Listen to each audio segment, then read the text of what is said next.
Okay, update tayo sa BTC. So, ano na, no, nag 9:30 PM na, Tuesday ngayon. So, nagbukas na most likely ang stock market. At nagalaw na siya, no, kasi kahapon, tawag dito, holiday ng mga bangko, no. So, meron tayong basa dito, no, punta tayo ng 1 hour saglit. Meron tayong basa dito na ABC correction. Meron tayong potential na gagawin na iba. Potential lang, hindi ko pa sure.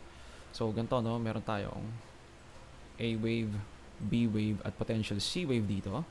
Makikita natin, meron tayong potential na baka 5 waves na to, no? So, madalas ang ABC correction na ganito, no, 335. So, bibilangin natin, meron tayong tatlo dito, 1, 2, 3. Meron tayo dito, 1, 2, 3. At ang kasunod, dapat 5. Ang problema dito, meron tayong signs na baka may 5 waves na tayo dito, na 1, 2, 3, 4, 5. Potential lang, hindi ko pa sure. So, kapag ganito ang ginawa, so, na-update ko kayo last time, no, na kapag umabot lang dito sa mga bandang uh, before mag 60k or hindi siya nakapag-break ng 60k, medyo nag-aaroon na probability ng running flat correction. Okay? So kung double check natin yung A wave hanggang B wave, yan, sakto siya nag-reject sa golden pocket at ngayon nagda-dump. Pero ano pa lang to? Isang wave pa lang to, pangalawang wave pa lang to, at eto hindi natin sure kung C wave ng itong structure na to. Yan, ng structure na to, no. So burahin ko lang tong fibs natin saglit. So nga kalabasan kung may expect tayong C wave pa dito sa taas. So either ito na yung C wave na running flat correction na ganito, na meron tayong low, high, lower high, dump. May mga ganun, ha. Medyo mababa lang yung probability nun. So kaya natin pinag-usapan na baka meron pang C wave dito sa taas. Pero medyo mataas na tong ipinump, no. Ayun yung problema, medyo mataas na to. So para maging C wave to, dapat 5 waves pa to. Ibig sabihin, meron tayong first wave, second wave, third wave, fourth wave, fifth wave. Ganyan. At baka more than sa 61,500 ang kakalabasan. Okay? So, possible pang mangyari to. Pero, in case lang na hindi na, baka ito na yung C wave natin, na baka may running flat correction tayo. Nangyayari na. Pakita ko lang mga example niyan, saglit. Napaiki ako nun ng running flat correction. Ng running flat correction. So, parang ito ata, no? Ito ba yun? Ito mukha tong kaso parang ascending triangle pala ito, no? O, ito ata yun. So, meron tayong impulse wave dito. Meron tayong leading diagonal 1, 2, tapos meron tayong some sort of, ito ba yung 3, 4, 5. Baka ito yung 4, no? Baka ito yung 4. Yan, kasi mukha siyang, no? Zoom in tayo. Meron tayong ABC correction na potential dito, no? A, B, C, pump. Okay, so meron tayong fifth wave pa dito. Meron tayong high, bullish nga lang to. Meron tayong high, meron tayong low, meron tayong higher high, meron tayong higher low.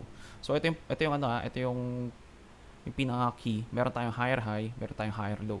Dun sa natin, alisin ko na to, dun sa current price natin, meron tayong lower high at lower low. Or lower low, lower high, no? Tignan natin sa 1 hour saglit, mabilis lang.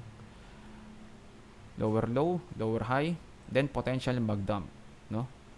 So, yung mga running flat correction, ang direction niya papunta dun sa trend. Okay? So, kung bearish yung trend, ang running flat correction, yung trend pa rin niya pababa, no? Pababa. Pero pag yung running flat correction na bullish, gaganto siya, gaganyan. Tapos magkakaroon tayo, sabihin natin, running flat correction. Ganito yung itsura ng running flat correction madalas, no? Ganyan. Then isa pang pump, no? Pataas yung direction, then pump, no? So iingat lang tayo, in case na maglulong tayo dito, baka mapeke tayo ng potential C wave pa dito, or baka ito na yung C wave, mapeke tayo at bumagsak to bigla. Okay, ganun din naman. Pwedeng dito pa, no? Sa mga area to. So, tignan natin si SPX saglit kasi no, yung open niya medyo mababa, no? Medyo, ayan, kaka-open niya lang, no? Nagda-dump agad within 30 minutes. Malaki tong dump na to, 1% sa 30 minutes, no? So, iingat-ingat tayo kasi ang daming beses niyang tinatry i-break to, no? Tapos, nag-ano lang tayo, nagda-dump lang tayo sa ngayon. Um, yung ano dun yung idea na pwedeng meron tayong A wave dito, B wave dito. Oh, so may setup to ng ano, no? May setup to ng potential 5 waves. Ayun lang, hindi ko makita yung ano dito. Meron ba to 1 2 3 4 5? Hindi ko sure to, pero parang leading diagonal to. Oh, pero 5 waves siya sa loob.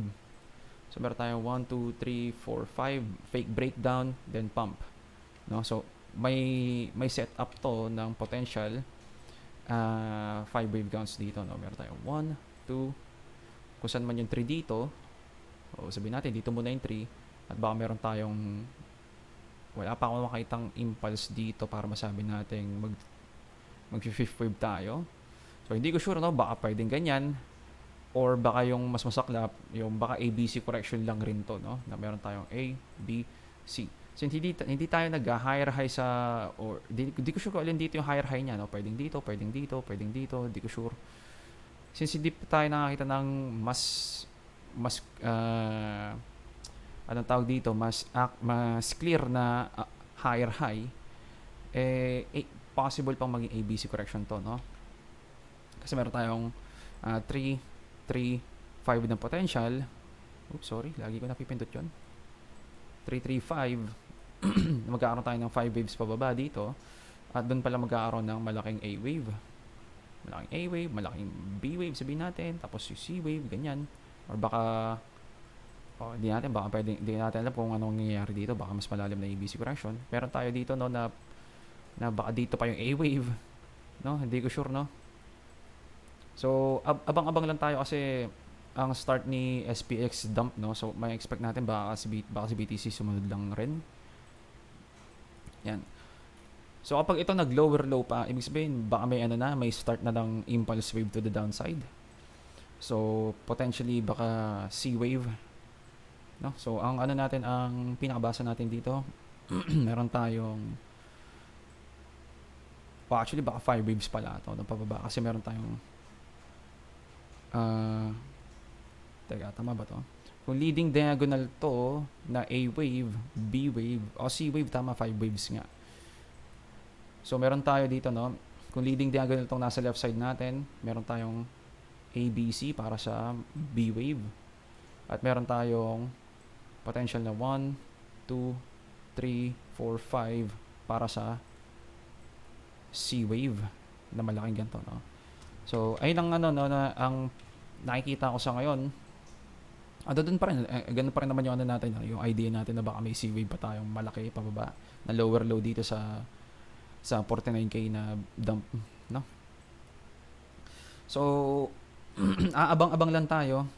At pag nag-lower low na to sa tama dito sa B wave na to, expect na tayo baka start na lang dump, no. So tingnan natin lang ang correction nito kung pasok pa rin ba to. O possible pa rin naman mag-bounce dito sa golden pocket, no. So ito, aabangan lang natin tong golden pocket bounce na to. Pag nag-bounce diyan, meron pa tayong higher highs, no. Pero pag hindi, ito na yung last chance, no? Itong 0.88, then breakdown na yung kasunod. Okay? So, mas maganda kung dito na tayo mag-bounce. Pero in case na hindi na, yun, ano talaga, no? Talagang baka mag-dump talaga tayo. So, ano pa ba? Si Samrul, no? Tignan lang natin si Samrul kung nag-update na. Tignan natin sa one month. Hindi pa rin, 0.53 pa rin. Ano ba tong isang sum na to? Sum real time 0.53 pa rin. So hindi ko alam kung kailan siya nag-update.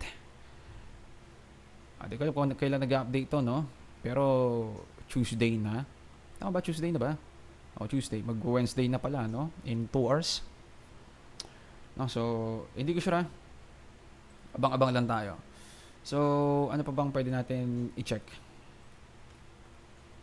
Nasdaq, ganun lang rin naman si Nasdaq, no? Medyo hindi nagpapakita ng strength. SPX, nagdadump sa untog na to. DXY, medyo nagtatry mag-recover.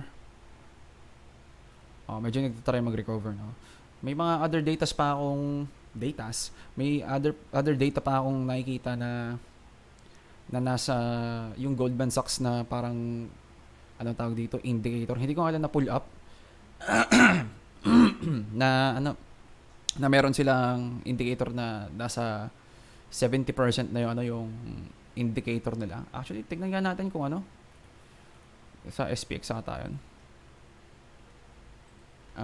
Goldman Sachs.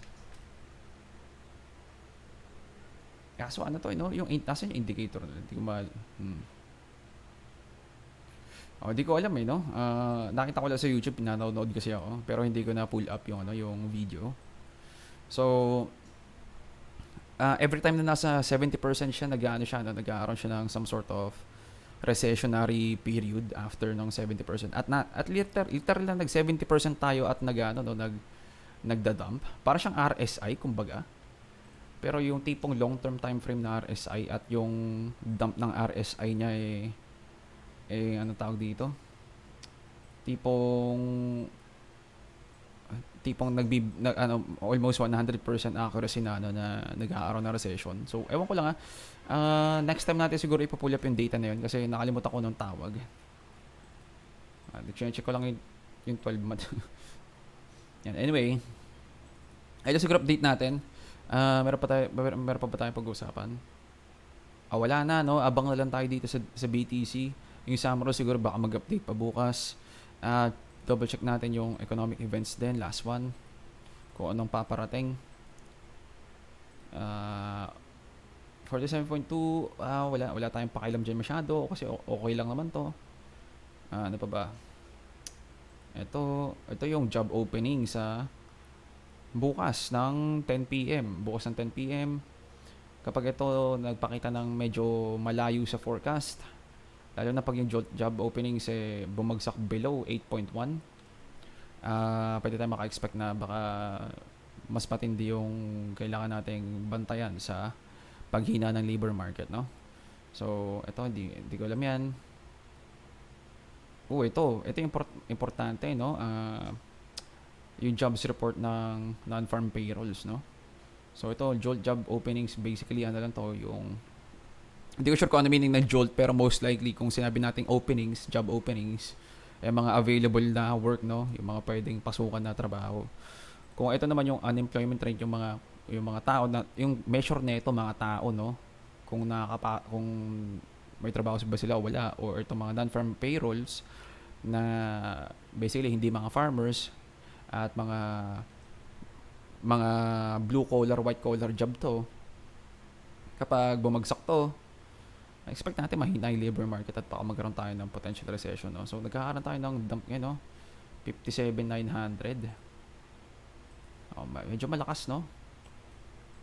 Medyo parang pero C-wave kasi to, no? So, kung in case na ABC lang to at malakas to, medyo pwede na maka-expect na malakas talaga yung dump nito. So, makita natin sa volume medyo mataas.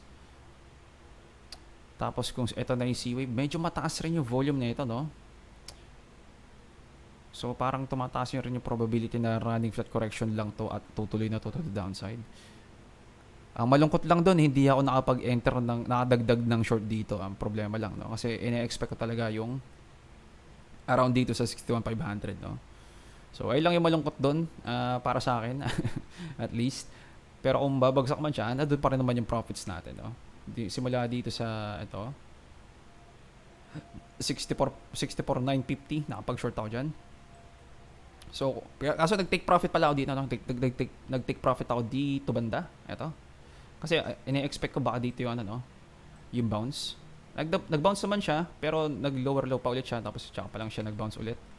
So, nag-take profit ako na onti dito, kinalahati ko yung 1/4 lang pala ang tinanggal ko, 1/4. Then, hindi na ako nakapagdagdag ulit. So, okay lang. At least may profits. Na-secure natin yung profits at potentially bumagsak at further magkaroon tayo ng profits pa, no? So, anyway, yun lang siguro update natin. Wala akong magbibigay na trading idea dito, no? Kasi dalawa yung basa, no? Pwedeng dito or pwedeng dito na, no? Dalawa yung basa, mahirap to. Okay? So, pwedeng dito, mag long dito sa mga part na to. Pero abang lang kayo ng ano, no? Okay, nagbe-breakdown na sa ano, no? 618. So, ang next target na nito, itong mga mini support na itong mga to, no? Yan. Pag wala pa yan, eto, no, kapag nag-long kayo dito, stop loss lang kayo talaga dito sa ilalim na to, no? Kasi malabong magkakaroon pa ng isa pang swing failure pattern dito. At least sa impulsive theory, malabong magkakaroon pa ng swing failure dito, no? Sa nakikita ko. Kasi mukhang kompleto na talaga to, no? Na ABC para sa B wave na to. Mukhang kompleto na to. So ito, pwedeng maging kompletong C wave na rin to. Burahin ko lang tong fibs natin. Pwedeng kompletong C wave na rin to, ah. So, yung probability na magbe-breakdown to medyo mataas na. Okay? Kung magbe-breakdown siya, no? Lalo na't kaka-start pa lang ng bukas ng stock market, no? At nagda-dump si stock market sa ngayon. Medyo malaki to, no? Minus 1.3% in less than 1 hour. No? So, ay lang. Ingat sa trades, GG's boys.